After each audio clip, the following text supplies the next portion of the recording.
یہاں جس کے پاس 2 پیسے ہو گئے برقع اتار کے اس نے پھینک دیا، یہ معلوم ہوتا ہے کہ یہ تو مفلسی کو چھپانے کا ذریعہ تھا۔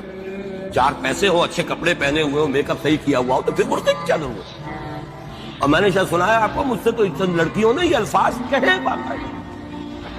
میں جب پریکٹس کرتا تھا لاہور میں کرشن نگر میں، تو ایک گھرانے کی، اور مجھے معلوم ہوا کہ ان کے والد انتہائی نیک تہجد گزار، کئی لڑکیاں تھی بہنیں، ایک تھی تقریباً عمر 200 سے 1.5 سال کی، کبھی وہ آتی تھی کلینک میں میرے تو برقعے سمیت، کبھی آ رہے ہیں تو بغیر برقعے کے۔